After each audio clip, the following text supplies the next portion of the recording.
Abraham Lincoln had the nickname Honest Abe, so you know that when something has his name attached to it, you can take it to the bank. One of my favorite quotes of his is this one: "Don't believe everything you read on the internet just because there's a picture with a quote next to it." This is great advice from our nation's 16th president.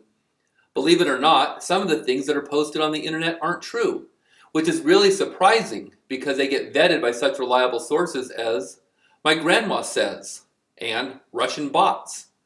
In today's social media connected world, we have the ability to share information in a way that is completely unprecedented. Whether we are generating new content or passing along information that comes from others in a share or a retweet, the post has our name attached to it. The responsibility to tell the truth is so fundamental that it is even included in the Ten Commandments. Before we post anything, we owe it to ourselves to take the time to make sure that what we are saying is correct. As Dr. Jordan Peterson puts it, tell the truth, or at least don't lie. I was prompted to talk about this subject by a poem that was part of the course material for this class. The poem was entitled "Listen," and it was attributed to Anonymous. While it is true that people sometimes do submit poetry to journals anonymously, more often than not, a poem that was listed as anonymous would be more accurately identified as author unknown, or even better, attributed to the correct author if the author can be identified. When doing an assignment for any university class, it's expected that the student would properly source their material. If I were to list my sources as anonymous, rather than take the time to find the actual source, I would be guilty of plagiarism and could expect serious repercussions. I don't believe that most people intend to share falsehoods on social media. You see a post or a tweet that is funny, interesting, or validates your opinion on a political issue, and you want to share it with others. There is a fundamental human need for validation, so the number of likes, shares, or retweets the post gets is rewarding to us. Political actors have perfected the art of the spin, framing content in such a way that their side looks good and the other side looks bad. A recent trend has been the rise of so-called fake news, with both sides arguing that the other is engaging in it.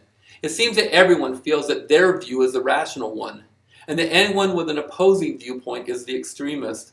They probably don't even believe that they are lying, even though I'm sure that they are aware that they are telling a nuanced version of the facts. Why would you give the other side any ammunition? But when we share or retweet this fun story, we are putting our own stamp of approval on it, in effect, making the story our own. If we are committed to telling the truth, we need to find out if the information we are sharing is in fact true. So how can you tell if what you are sharing is true? In the example I gave previously about the anonymous poem, it took about 2 minutes of searching Google to determine that the author of the poem wasn't anonymous, but was in fact Dr. Ray Houghton. Dr. Houghton deserves the credit for writing the poem, especially if it's going to be used in a university course. To claim otherwise is not telling the truth, whether or not the designers of the course were intending to lie. The internet has become so huge that doing effective searches has become more of an art than a science. But like any skill, the more you practice it, the easier it becomes. So get in the habit of doing searches to find out the truth of anything before you post it. There are a number of fact-checking websites that specialize in doing this type of truth-seeking for you. One of the most popular is Snopes.com. If you get a post with an offer that sounds too good to be true, like this one about free Southwest tickets, before you share it, check it out at Snopes.com to find out if it's legitimate. Another fun tool to use is the Google reverse image search. If a picture looks almost too crazy to be true, check to see if the picture has been used elsewhere in another context. If all else fails and you can't determine whether the information you are going to post is true or not, there is one foolproof option. Just don't post it. Yes, you might miss the opportunity to get a couple of likes or retweets, but unless you are sure it is correct, why take the risk? So why go to this effort? What difference does it really make if you make a couple of posts that aren't really the truth? Are there any negative consequences? Well, the reality is that there are a lot of people out there that are trying to separate you from your money, and they are looking for every trick possible. One common method is to use fake websites to have you enter your personal information. Now, how is a bad guy going to get you to go to their website? They'll have your friends send you links to it. The free Southwest tickets we looked at earlier takes you right to a scammer's website. You don't have to find out, or you don't find out that it's fake until you have entered all your personal information. If these tactics didn't work, the scammers would stop using them. So you can help all of us by not helping the bad guys by not sharing their fake posts. Your good name should be one of your most prized possessions. There is the old fable about the boy who cried wolf. When a wolf finally did appear, no one believed him because of his reputation for lying. Are there people you know who you just can't believe? Or are you the one that others don't trust?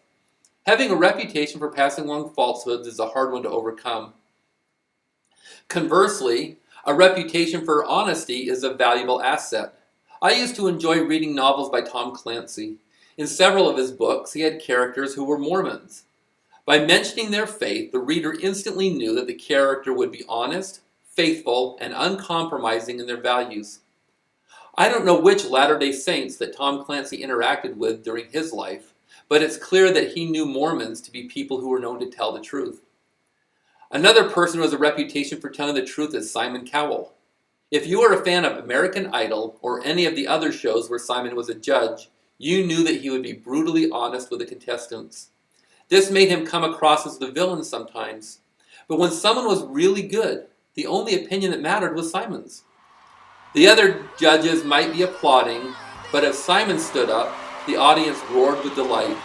They knew that this performance was something really special. His reputation for honesty meant that a positive reaction actually meant something. Hopefully, you agree that telling the truth at all times needs to be something that we are in the habit of doing. So let's start now. If you are watching this speech, you are being asked to critique it.